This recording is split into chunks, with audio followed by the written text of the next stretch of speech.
اے میرے محبوب آپ کہتے تھے میں ان سے ڈائریکٹ کچھ نہ کروں گا، میں ان سے ڈائریکٹ کچھ نہ کہوں گا۔ قل، اے میرے محبوب آپ کہتے تھے فرمان میرا ہو زبان آپ کی، حکم میرا ہو لسان آپ کی۔ قل، اے میرے محبوب آپ کہہ دیا۔ اب کچھ لوگ پریشان ہو گئے، بے چین ہو گئے، بے قرار ہو گئے کہ یہ مولا یہ تو کیا فرما ہے؟ تجھ کو تو جو کہنا ہے اپنے بندوں سے کہنا ہے، جو کہنا ہے اپنے بندوں سے کہنا ہے۔ تو قادر مطلق ہے، رب العالمین ہے، خالق کائنات ہے، تو چاہے اپنے بندوں سے ڈائریکٹ کہہ دے۔ تو خالق ہے، جس سے کہنا ہے وہ تیری مخلوق ہے۔ تو رازق ہے، جس سے کہنا ہے وہ تیری مرزوق ہے۔ تو مالک ہے، جس سے کہنا ہے وہ تیری مملوک ہے۔ تو رب ہے، جس سے کہنا ہے وہ تیری مربوب ہے۔ تو اے خدا، تو اپنے بندوں سے ڈائریکٹ کیوں نہیں کہہ دیتا؟ تجھ کو مولا کل کی کیا ضرورت؟ تو جواب ملا کہ ہم اپنے بندوں سے ڈائریکٹ کچھ نہیں کہتے، ہم اپنے بندوں سے ڈائریکٹ کچھ نہیں کہتے، جو کہتے ہیں اپنے محبوب کے وسیلے سے کہتے ہیں، جو کہتے ہیں اپنے محبوب کے وسیلے سے کہتے ہیں۔ تو جب ہم خدا ہو کر، قادر مطلق ہو کر، رب العالمین ہو کر اپنے بندوں سے ڈائریکٹ کچھ نہیں کہتے، تو بندوں میں اتنی ہمت کہاں سے آ گئی کہ مجھ سے ڈائریکٹ معاملہ رکھے؟ ارے ہم نے تو ایک راستہ دکھا دیا، ایک طریقہ بتا دیا، ہمارا راستہ اختیار کرو، ہمارے راستے پہ چلو۔ ہم اپنے بندوں سے جو کہتے ہیں ڈائریکٹ نہیں کہتے، اپنے محبوب کے وسیلے سے کہتے ہیں۔ جو کہتے ہیں اپنے محبوب کے وسیلے سے کہتے ہیں۔ تو اے بندو، تم بھی کان کھول کر سن لو، تمہیں بھی خدا سے کچھ سوال کرنا ہے، کچھ مانگنا ہے، تو اس کے محبوب کے وسیلے سے مانگو۔ تو اللہ جو کہتا ہے اپنے بندوں سے ڈائریکٹ نہیں کہتا، وہ قدرت رکھتا ہے۔ ڈائریکٹ کہنے پر قدرت رکھتا ہے، مگر ڈائریکٹ نہیں کہتا۔ تو تم قدرت نہیں رکھتے تو ڈائریکٹ کہنے چلے گئے۔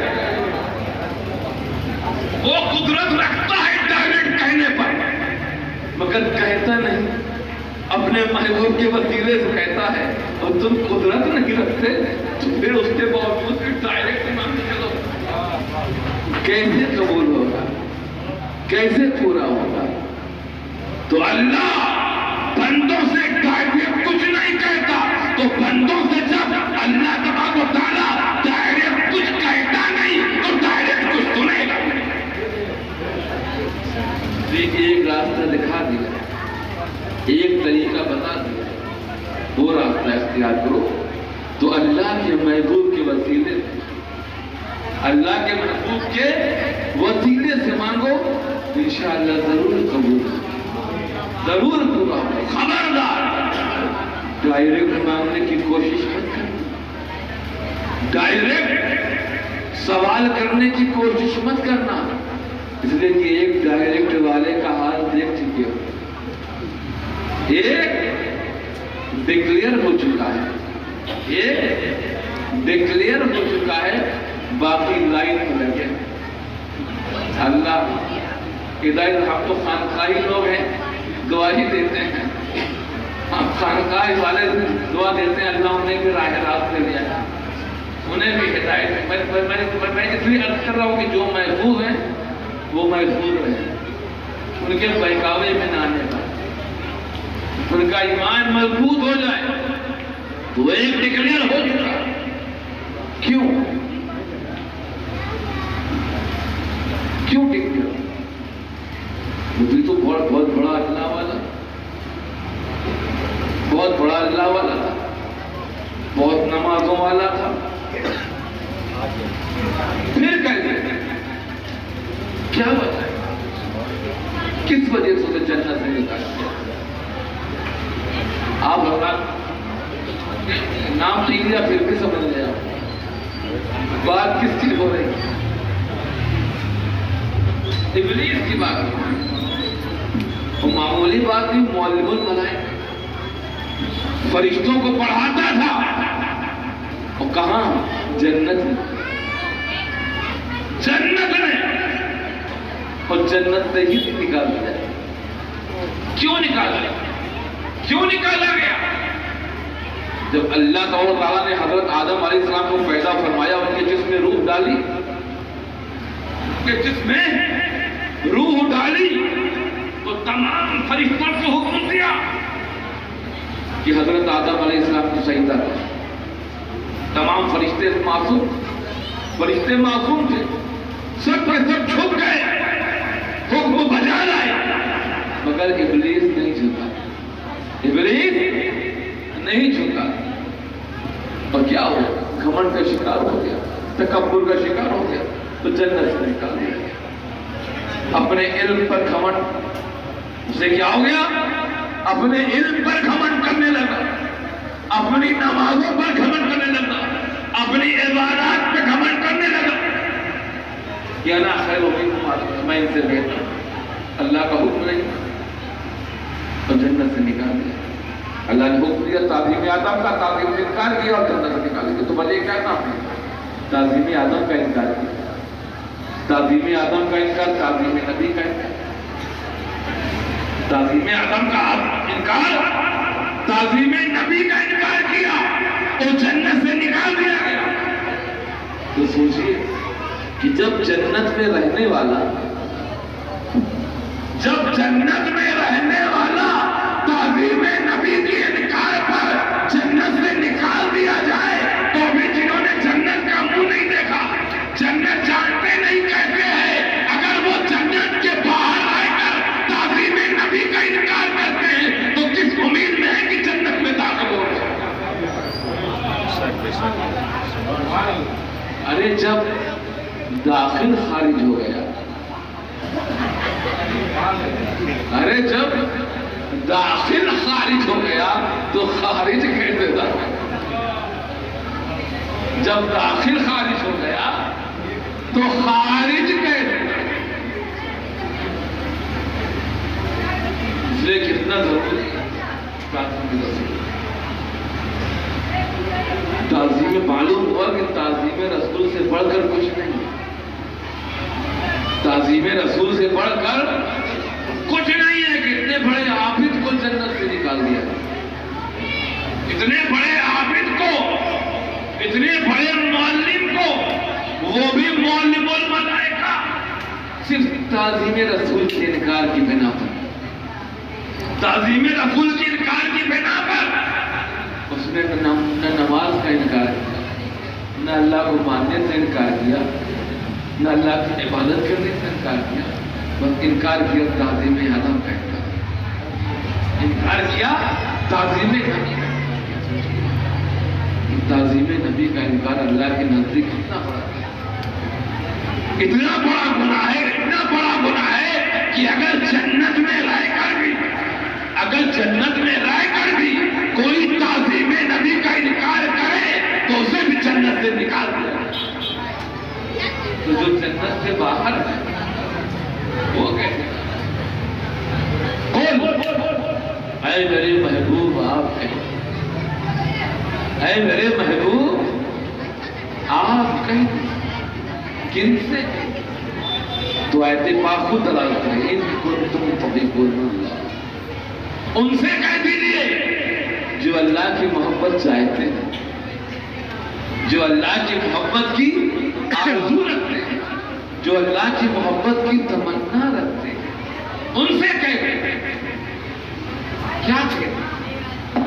کیا کہتے ہیں؟ قل ان کنتم تحبون اللہ فاتبعونی، جو اللہ کی محبت چاہتے ہیں، جو اللہ سے محبت کرنا چاہتے ہیں، تو انہیں کہیں اور جانے کی ضرورت نہیں، کہیں پھرنے کی ضرورت نہیں ہے، کہیں کشت لگانے کی ضرورت نہیں ہے، پہاڑ پر بیٹھ کر گھور تپسیا کرنے کی ضرورت نہیں ہے، غاروں میں عبادات کرنے کی ضرورت نہیں، جنگلوں کی خاک چھاننے کی ضرورت نہیں ہے۔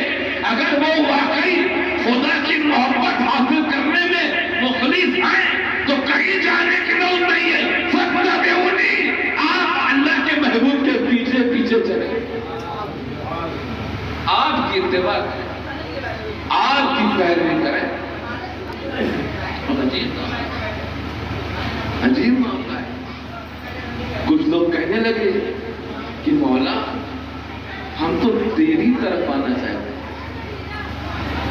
مولا ہم تو تیری طرف آنا چاہتے ہیں، ڈائریکٹ اپنی طرف بلا لیا، ایک ڈائیورژن کرتے، آنا ہے تیری طرف جائے ادھر، آنا ہے تیری طرف جانا ہے ادھر۔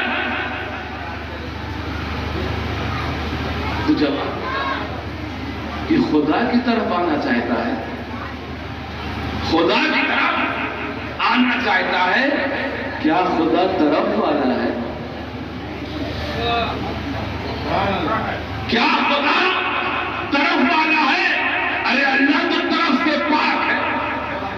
جو طرف سے پاک ہے اس کی طرف جاؤ گے کیسے؟ جو طرف سے پاک ہے تو اس کی طرف کیسے جاؤ گے؟ ارے اللہ تو طرف سے پاک ہے، سمت سے پاک ہے، جہاد سے پاک ہے، مکان سے پاک ہے، مکانیات سے پاک ہے، تو اس کی طرف جاؤ گے کیسے؟ ارے خدا کی طرف جانا تو بہت دور کی بات ہے، خدا کی طرف جانا تو بہت دور کی بات ہے، خدا کی طرف تم رخ نہیں کر سکتے، خدا کی طرف تم رخ نہیں کر سکتے۔ اگر خدا کی طرف رخ کرنا ممکن ہوتا، اگر خدا کی طرف رخ کرنا ممکن ہوتا تو سب سے پہلے اس کی عبادت نماز میں ہوتا، جو خالص اللہ کے لیے، جو افضل عبادات ہے نماز۔ مگر مومنوں سوچیے کہ جب آپ جب نماز کی نیت کرتے ہیں تو رخ کس طرف ہے؟ رخ کس طرف؟ کعبے کی طرف۔ کعبہ اللہ ہے؟ نہیں، اللہ نہیں، معاذ اللہ کہیے گا بھی نہیں، اللہ نہیں ہے، جو اللہ نہیں ہے وہ غیر اللہ ہے، جو اللہ نہیں ہو غیر اللہ۔ بیت اللہ ہے، کعبہ بیت اللہ ہے مگر غیر اللہ۔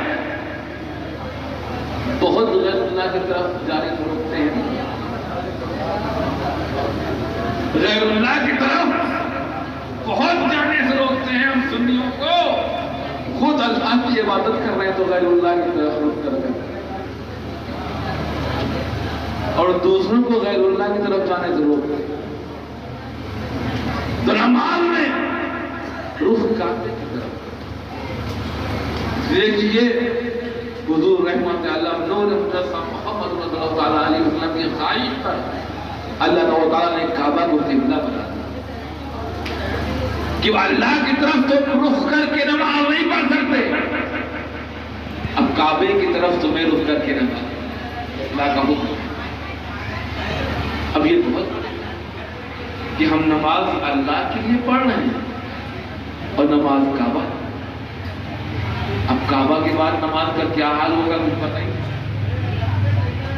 تو سوچ کہ کعبے سے ڈائریکٹ اللہ کے پاس نماز جائے گی، کعبے سے ڈائریکٹ نماز اللہ کے پاس جاتی ہوگی تو کعبہ بھی لرز گیا، کعبہ کانپ گیا۔ ارے میرا ڈائریکٹ رخ اللہ کی طرف نہیں، اس لیے میں مکان ہوں، میں مکان ہوں اور اللہ لا مکان والا، میں مکان ہوں اور اللہ لا مکان والا، تو مکان کا رخ لا مکان والی ذات کی طرف کیسے ہو سکتی ہے؟ لا مکان کی طرف کیسے ہو سکتی ہے؟ ارے اسی کا رخ خدا کی طرف ہو سکتا ہے جو لامکان تک جانے والا ہے، جو لامکان تک جانے والا ہے وہ صرف ایک ہے جو سب سے نیک ہے تو مکین، مگر وہ شب معراج جب بلند ہوتا ہے تو خانہ کعبہ سے بلند ہوتا ہے، آسمانوں سے بلند ہوتا ہے، سدرۃ منتہا سے بلند ہوتا ہے، عرش اعظم سے بلند ہوتا ہے، یہاں تک کہ وہ حرم الہی میں پہنچ جاتا ہے۔ لامکان تو صرف ایک ذات ہے جو لامکان تک جانے والا ہے، اور اسی کا روح ڈائریکٹ اللہ کی طرف ہے۔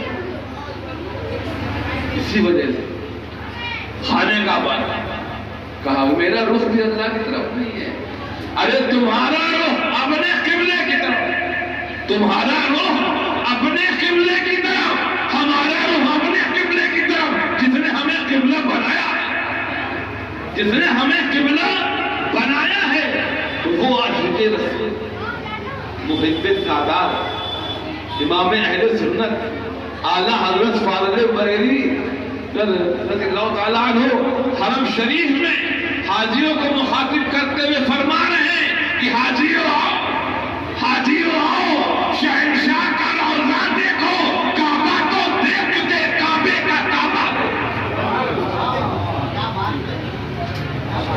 کعبے کا کعبہ، کعبے کے کعبہ ہیں محمد جنہوں نے کعبہ کو، تو اب معلوم ہو گیا کہ آپ کا رخ کعبہ کی طرف، نماز میں آپ کا رخ کعبہ کی طرف، تو کعبے کو کا رخ مصطفیٰ جان رحمت ہوگا اور کا رخ ڈائریکٹ ہے۔ تو یہ نماز کا روٹ نہیں جانتے، نماز کا روٹ نہیں جانتے اور رنگ روٹ بن جاتے ہیں، روٹ نہیں جانتے اور رنگ روٹ بن جاتے ہیں۔ تو یہ ہے اصل نماز کا روٹ، ایسے آپ کی نماز خدا کی بارگاہ تک۔ لیکن خانہ کعبہ جو نماز آپ کی ایکسپٹ کرتا ہے، قبول کرتا ہے، وہی تو نماز کو فارورڈ کرے گا جو عشق رسول میں پڑھی گئی ہو، جو نمازیں حضور کو دکھانے کے لائق، محبت رسول میں ڈوب کے جو نماز پڑھی گئی ہو وہی نماز کو تو فارورڈ کرے گا، اور جو بغیر محبت رسول کے نماز پڑھی گئی ہیں ان کی تو وہیں چھٹنی ہو جائے گی، ان کی وہیں چھٹنی ہو جائے گی، یہاں چھٹنی ہوگی وہاں چھٹنی بنے گی۔ اللہ ایسی نماز جو بغیر عشق رسول کے، تو اللہ نے اسی لیے فرمایا اگر تم واقعی اللہ کی محبت چاہتے ہو تو کہیں ادھر ادھر نہ جانے کی ضرورت ہے، میرے محبوب کے پیچھے پیچھے چلے آؤ، میرے محبوب کی اتباع کرو، ان کی پیروی کرو۔ تو پھر سوال پیدا ہوا، کچھ لوگوں کی سمجھ میں یہ بات آ گئی، پھر اللہ سے عرض کیا کہ مولا جب ہم تیرے محبوب کی اتباع کرنے لگیں گے، ان کی پیروی کرنے لگیں گے، ان کی سنت کریمہ کے رنگ میں رنگ جائیں گے تو کیا تیری محبت حاصل ہو جائے گی؟ آج کل بنا گارنٹی کا کوئی کام ہی نہیں کرتے، جب تک کی گارنٹی نہ دے کوئی، تو بھی اللہ کی گارنٹی ہے، ہم تیرے محبوب کی اتباع کریں گے، پیروی کریں گے، ان کو فالو کریں گے تو کیا تیری محبت حاصل ہو جائے گی؟ تو اللہ نے فرمایا ارے میری محبت ہی نہیں ملے گی بلکہ اس سے سوا عطا کیا جائے گا، یحببکم اللہ، تو اللہ تمہیں خود اپنا محبوب بنا لے گا۔ کہ اگر تم اللہ کے محبوب کے قدموں میں آ جاؤ گے تو یحببکم اللہ، جو اللہ تمہیں خود اپنا محبوب بنا۔ ارے تم محب الہی بننے چلے تھے، تم محب الہی بننے چلے تھے، ارے اللہ کے نبی کے قدموں میں آ جاؤ گے تو محبوب الہی بنا دیے جاؤ گے۔ یہ ان کی قدموں کی برکت ہے، اور جن کو اللہ اپنا محبوب بنا لیتا ہے، دیکھیے حضور غوث پاک کی محفل ہے، جشن میلاد النبی بھی ہے اور سے حضور غوث اعظم بھی ہے، کچھ محبوبیت کی بھی بات ہو جائے، محبوبیت کی بات ہو جائے تو اللہ جن بندوں کو اپنا محبوب بنا لیتا ہے تو ان کی کیا شان ہوتی ہے۔ حضور غوث اعظم شیخ عبد القادر جیلانی رضی اللہ تعالیٰ عنہ، آپ کو اللہ نے محبوب سبحانی کے لقب سے نوازا، محبوب سبحانی کے لقب سے۔ آج ایک بات بتا دوں کہ اللہ محبوب بناتا کیسے اور لوگوں کے دلوں میں ان کی محبت کو کیسے ڈالتا ہے، آج یہ بتا دیں کہ جب اللہ کسی بندے کو اپنا محبوب بنا لیتا ہے تو حضرت جبرائیل علیہ السلام سے فرماتا ہے کہ اے جبرائیل میں اس بندے سے محبت کرتا ہوں، اے جبرائیل میں اس بندے سے محبت کرتا ہوں، تم بھی اس سے محبت کرو، تم بھی اس سے محبت کرو۔ تو حضرت جبرائیل علیہ السلام عرض کرتے کہ مولا جب تو اس بندے سے محبت کرتا ہے تو میں بھی اس سے محبت کروں گا۔ تو حضرت جبرائیل علیہ السلام اس بندے سے محبت کرنے لگتے ہیں، بندے سے محبت کرنے لگتے ہیں۔ پھر اللہ فرماتا ہے ابھی بھی بس نہیں ہوا، اے جبرائیل ابھی رکو مت، ٹھہرو مت، جاؤ تمام فرشتوں میں اعلان کر دو، جاؤ تمام فرشتوں میں اعلان کر دو کہ اللہ اس بندے سے محبت کرتا ہے، اے فرشتوں تم سب اس بندے سے محبت کرو۔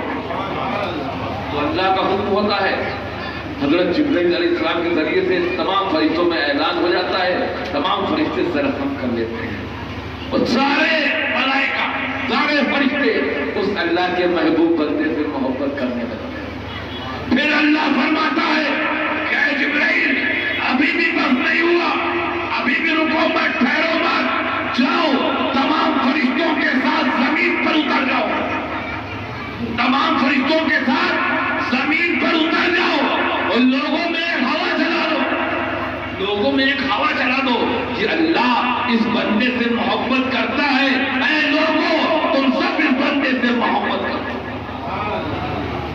تو فرشتوں کے ذریعے سے محبت کی ایک ایسی آندھی آتی ہے، محبت کا ایک ایسا طوفان اٹھتا ہے جو لوگوں کے دلوں میں گھر کر لیتا ہے، تو تمام لوگ اس اللہ کے محبوب بندے سے محبت کرتے ہیں۔ حضور خواجہ خواجہ غریب نواز سنجری اجمیری رضی اللہ تعالیٰ عنہ، یہاں تو آپ حضرات برابر جاتے ہیں، بنگال شریف تو بہت کم پاتے ہیں، لیکن یہ تو خواجہ غریب نواز کا آستانہ تو ہندوستانی میں ہے، راجستھان سے انہیں کے دیار محبت سے چیزیں آپ کے دیار ہیں، راجستھان میں ہی پروگرام چل رہے تھے، وہاں جائیے دیکھیے لوگوں کا ہجوم، ہر وقت لاکھوں لوگ ہر وقت زیارت کے لیے آتے رہتے ہیں۔ کیوں آتے ہیں؟ کسی نے انویٹیشن دیا ہے، کسی نے دعوت دیا ہے یا دعوت نامہ بھیجا ہے۔ ارے آج کل تو ہم اتنے مصروف ہیں کہ ہمیں دعوت نامہ ملتا ہے پھر بھی ہم نہیں پہنچ پاتے، اتنے بزی ہیں کہ دعوت ملنے کے بعد بھی ہم لوگ کہیں جا نہیں پاتے، معذرت کر لیتے ہیں، یہ مصروفیت آ گئی، یہ ضروری کام پڑ گیا، یہ ہو گیا، ایسا ہو گیا، گھر میں ایسا ہو گیا، ایسی پریشانی ہو گئی، کوئی نہ کوئی عذر، کوئی نہ کوئی معذرت پیش کر دیتے ہیں۔ مگر اولیاء کرام کے آستانے کی جب بات آتی ہے تو وہاں دیکھیں نہ کوئی دعوت نامہ، نہ انویٹیشن کارڈ، نہ کوئی بلا رہا ہے، پھر بھی لاکھوں کی تعداد میں لوگ پہنچتے جا رہے ہیں، کیسے کیسے پریشانی کے عالم میں جا رہے ہیں، بسوں سے جا رہے ہیں، جگہ بیٹھنے کی نہیں ٹرین میں، پھر بھی کھڑے کھڑے سفر کرتے ہیں، کھڑے کھڑے سفر کرتے ہیں۔ یہ محبت جو دلوں میں لوگوں کے ہے یہ کیوں ہے؟